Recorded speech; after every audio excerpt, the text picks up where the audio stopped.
Profetas e Reis, capítulo 31. Esperança para os gentios. Por meio de seu ministério, Isaías deu um claro testemunho quanto ao propósito de Deus em favor dos povos gentios. Outros profetas haviam feito menção do plano divino, mas sua linguagem nem sempre foi compreendida. A Isaías foi dado tornar bem claro a Judá a verdade de que entre o Israel de Deus deviam ser contados muitos que não eram descendentes de Abraão segundo a carne. Este ensino não estava em harmonia com a teologia de sua época. Não obstante, ele proclamou destemerosamente as mensagens que Deus lhe dera. Elevou esperança a muitos corações anelantes de alcançar as bênçãos espirituais prometidas à semente de Abraão.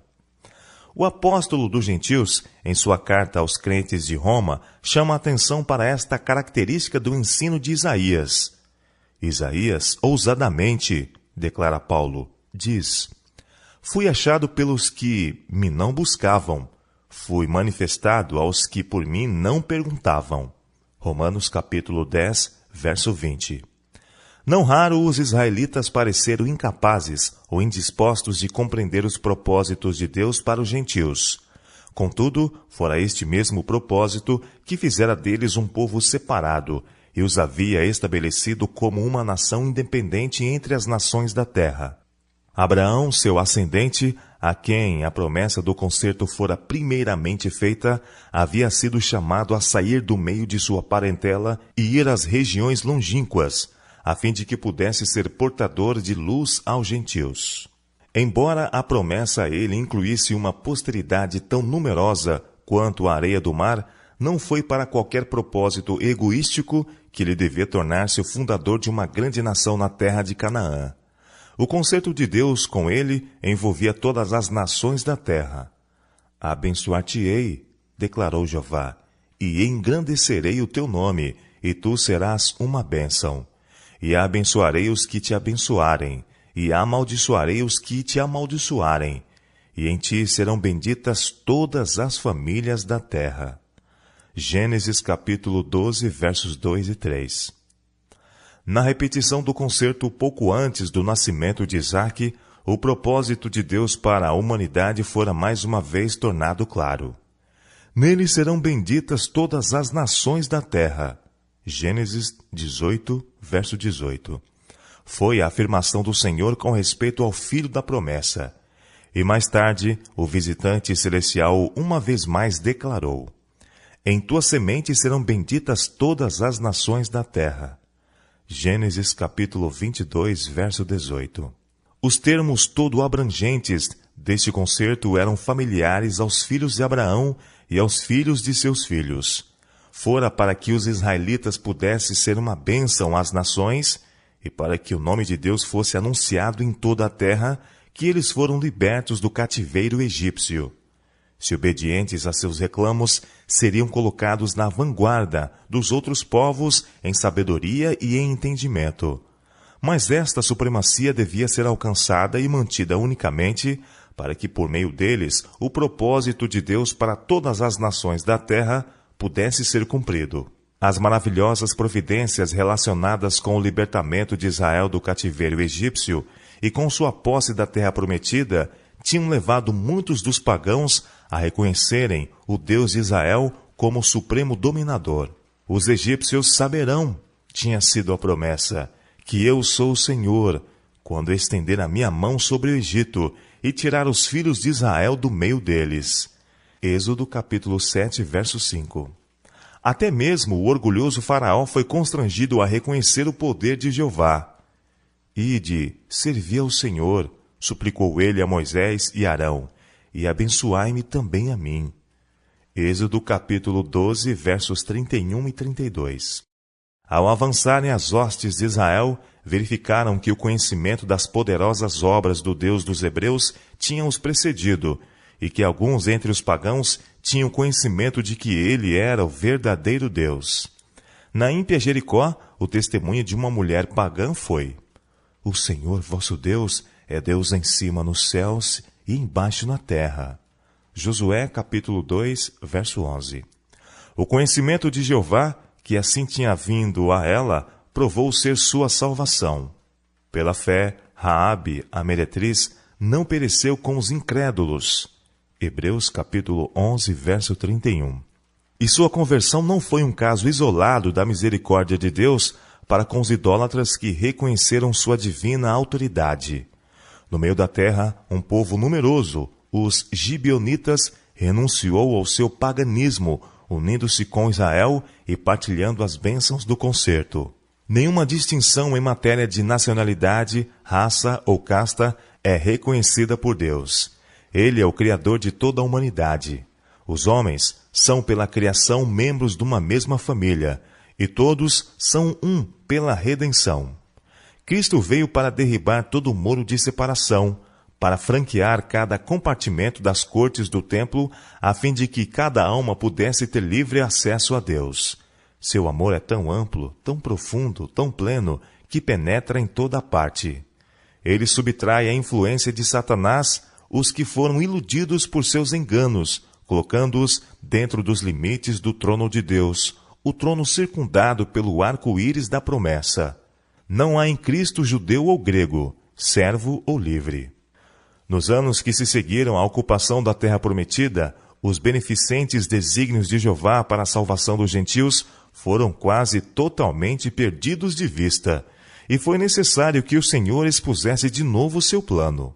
Todos os limites da terra, o salmista foi inspirado a cantar, se lembrarão e se converterão ao Senhor, e todas as gerações das nações adorarão perante a tua face. Embaixadores reais virão do Egito, a Etiópia cedo estenderá para Deus as suas mãos. As nações temerão o nome do Senhor, e todos os reis da terra a tua glória. Isto se escreverá para a geração futura, e o povo que se criar louvará o Senhor. Porquanto olhará desde o alto do seu santuário, desde os céus o Senhor observou a terra, para ouvir o gemido dos presos, para soltar os sentenciados à morte, a fim de que seja anunciado o nome do Senhor em Sião e o seu louvor em Jerusalém, quando os povos todos se congregarem e os reinos para servirem ao Senhor. Salmo capítulo 22, verso 27, Salmo 68, verso 31, Salmo 102, verso 15 e versos 18 a 22. Tivesse Israel sido fiel ao seu legado, e todas as nações da terra teriam tomado parte em suas bênçãos. Mas o coração daqueles a quem havia sido confiado o conhecimento da verdade salvadora não foi tocado pelas necessidades dos que lhe estavam ao redor. Havendo o propósito de Deus sido perdido de vista, foram os pagãos olhados como estando fora do alcance de sua misericórdia. A luz da verdade foi sonegada, e as trevas prevaleceram. As nações foram cobertas com o véu da ignorância. O amor de Deus era pouco conhecido, e o erro e a superstição floresceram. Tais eram as perspectivas que acenavam a Isaías, quando ele foi chamado para a missão profética.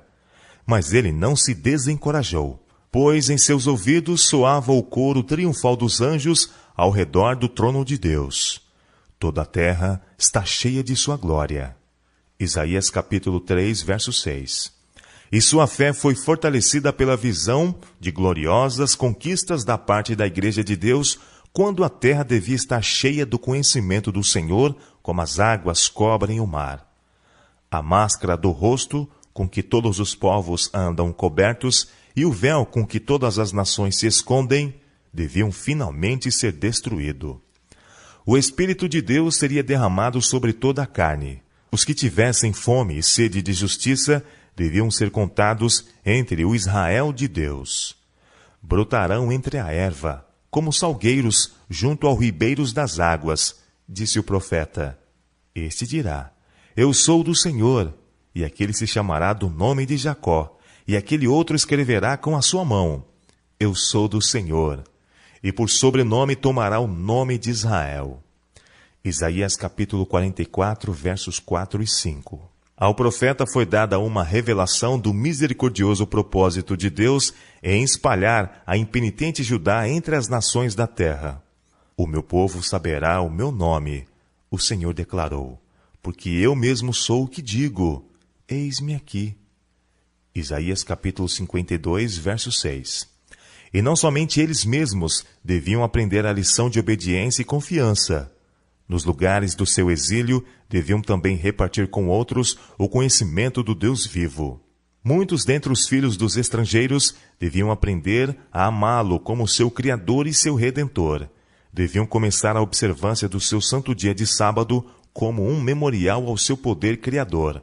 E quando ele desnudasse o seu santo braço perante os olhos de todas as nações, para livrar o seu povo do cativeiro, todos os confins da terra veriam a salvação de Deus. Muitos desses conversos do paganismo desejariam unir-se inteiramente com os israelitas e acompanhá-los no seu retorno à Judéia.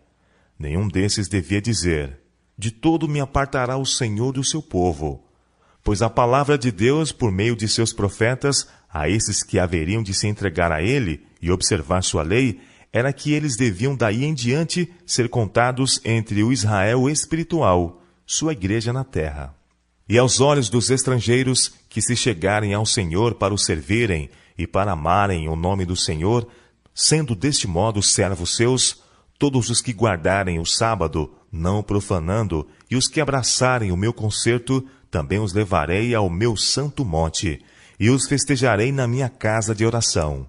Os seus holocaustos e os seus sacrifícios serão aceitos no meu altar, porque a minha casa será chamada casa de oração para todos os povos.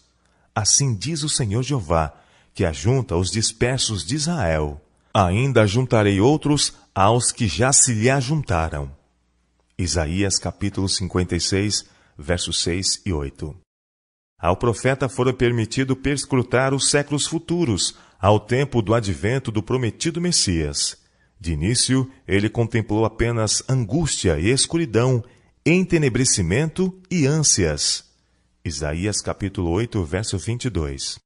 Muitos que estavam anelando pela luz da verdade estavam sendo desviados para os labirintos da filosofia e do espiritismo por falsos ensinadores.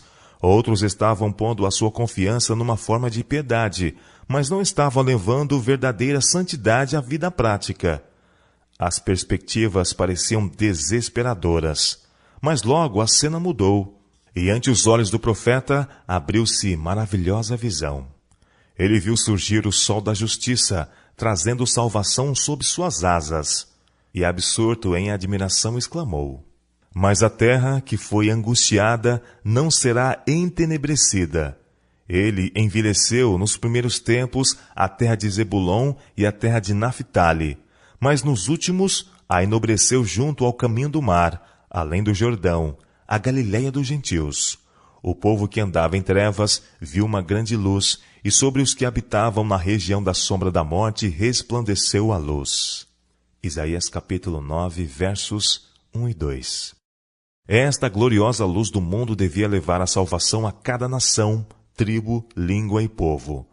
Da obra que estava perante ele, o profeta ouviu o eterno Pai declarar: pouco é que sejas o meu servo, para restaurares as tribos de Jacó, e tornares a trazer os guardadores de Israel. Também te dei para a luz dos gentios, para seres a minha salvação até a extremidade da terra. No tempo favorável te ouvi, e no dia da salvação te ajudei. E te guardarei, e te darei por conserto do povo, para restaurares a terra, e lhe dares em herança as herdades assoladas, para dizer aos presos: saí, e aos que estão em trevas: aparecei. Eis que estes virão de longe, e eis que aqueles do norte, e do ocidente, e aqueles outros da terra de Sinim. Isaías capítulo 49, versos 6, 8, 9 e 12. Olhando ainda para mais longe através dos séculos, o profeta contemplou o cumprimento literal dessas gloriosas promessas. Viu os anunciadores das alegres novas da salvação saindo para os confins da terra, a toda tribo e povo. Ouviu o Senhor dizer da igreja evangélica: eis que estenderei sobre ela a paz como um rio, e a glória das nações como um ribeiro que transborda. E ouviu a comissão: amplia o lugar da tua tenda, e as cortinas das tuas habitações se estendam. Não o impeças, alonga as tuas cordas, e firma bem as tuas estacas, porque transbordarás a mão direita e a esquerda, e a tua posteridade possuirá as nações. Isaías capítulo 54, versos 2 e 3. Jeová declarou ao profeta que ele enviaria as suas testemunhas às nações, a Tarsis, Pul e Lude, a Tubal e Javã, até as ilhas de mais longe. Isaías capítulo 66, verso 19. Quão suaves são sobre os montes os pés do que anuncia as boas novas, que faz ouvir a paz, que anuncia o bem, que faz ouvir a salvação, que diz a Sião: o teu Deus reina. Isaías capítulo 52, verso 7. O profeta ouviu a voz de Deus chamando sua igreja para a tarefa que lhe fora indicada, a fim de que o caminho pudesse ser preparado para a introdução de seu reino eterno. A mensagem foi inconfundivelmente clara.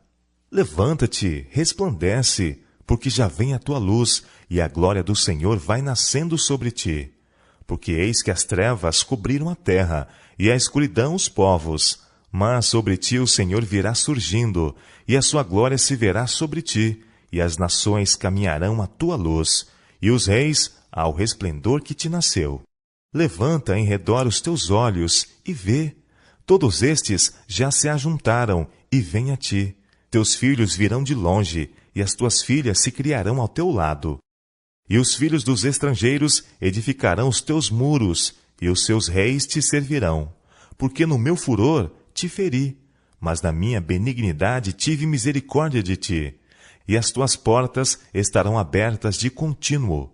Nem de dia, nem de noite se fecharão, para que tragam a ti as riquezas das nações, e conduzidos com ela os seus reis. Olhai para mim, e sereis salvos, vós, todos os termos da terra, porque eu sou Deus, e não há outro.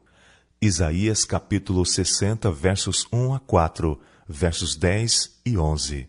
E Isaías capítulo 45, verso 22. Estas profecias de grande despertamento espiritual em tempos de espessas trevas estão sendo cumpridas hoje no progresso dos postos missionários que estão alcançando as regiões entenebrecidas da terra. Os grupos de missionários em terras pagãs foram comparados pelo profeta à bandeira erguida para a guia dos que estão em busca da luz da verdade. Acontecerá naquele dia, diz o profeta Isaías, que as nações perguntarão pela raiz de Jessé, posta por pendão dos povos, e o lugar do seu repouso será glorioso. Porque há de acontecer naquele dia que o Senhor tornará a estender a sua mão para adquirir outra vez os resíduos do seu povo. E levantará um pendão entre as nações, e ajuntará os desterrados de Israel, e os dispersos de Judá congregará desde os 4 confins da terra. Isaías capítulo 11, versos 10 a 12. O dia do livramento está às portas. Os olhos do Senhor passam por toda a terra, para mostrar-se forte para com aqueles cujo coração é perfeito para com ele. 2 Crônicas, capítulo 16, verso 9. Dentre todas as nações, tribo e língua, ele vê homens e mulheres que estão orando por luz e conhecimento. Suas almas estão insatisfeitas. A muitos ele se tem apacentado de cinzas. O inimigo de toda a justiça tem nos posto de lado, e eles tateiam como cegos. Mas são sinceros de coração e desejam conhecer um caminho melhor. Embora nas profundezas do paganismo, sem qualquer conhecimento da lei escrita por Deus, nem de seu Filho Jesus, têm eles revelado de muitas maneiras a operação de um poder divino na mente e no caráter. Às vezes, os que têm conhecimento de Deus, além daquele que receberam sob a operação da graça divina, têm sido bons para com os servos do Senhor, protegendo-os com o risco da própria vida. O Espírito Santo está implantando a graça de Cristo no coração de muito nobre pesquisador da verdade, ativando suas simpatias contrariamente à sua natureza e à sua anterior educação. A luz verdadeira, que alumia todo homem que vem ao mundo, está brilhando em sua alma, e esta luz, se aceita, guiará seus passos para o reino de Deus. O profeta Miqueias disse: Se morar nas trevas, o Senhor será a minha luz. Ele me trará a luz, e eu verei a sua justiça. Miqueias capítulo 7, versos 8 e 9. O divino plano de salvação É amplo bastante para abranger o mundo todo. Deus anseia por insuflar na prostrada humanidade o fôlego da vida. E Ele não permitirá fique desapontada qualquer alma que seja sincera em seu anelo de algo mais elevado e mais nobre que aquilo que o mundo possa oferecer. Constantemente está Ele enviando seus anjos aos que, conquanto rodeados por circunstâncias as mais desencorajadoras, oram com fé para que algum poder mais alto que eles mesmos tome posse deles, dando-lhes libertação e paz. Por várias maneiras, Deus se lhes revelará e pô-los-á em contato com providências que estabelecerão sua confiança naquele que se deu a si mesmo em resgate por todos, para que pusessem em Deus a sua esperança e se não esquecessem das obras de Deus, mas guardassem os seus mandamentos. Salmo 78, verso 7. Tirar-se-ia a presa ao valente, ou os presos juntamente escapariam? Mas assim diz o Senhor: por certo que os presos se tirarão ao valente, e a presa do tirano escapará. Isaías capítulo 49, versos 24 e 25. Tornarão atrás e confundir-se-ão de vergonha os que confiam em imagens de escultura e dizem às imagens de fundição: vós sois nossos deuses. Isaías capítulo 42, verso 17. Bem-aventurado aquele que tem o Deus de Jacó por seu auxílio e cuja esperança está posta no Senhor seu Deus. Salmo 146, verso 5. Voltai à fortaleza, ó presos de esperança. Zacarias capítulo 9, verso 12. Deus tem dito: guiarei os cegos por um caminho que nunca conheceram. Falo-eis caminhar por veredas que não conheceram. Tornarei as trevas em luz perante eles, e as coisas tortas farei direitas. Essas coisas lhes farei, e nunca os desampararei. Isaías capítulo 42, verso 16.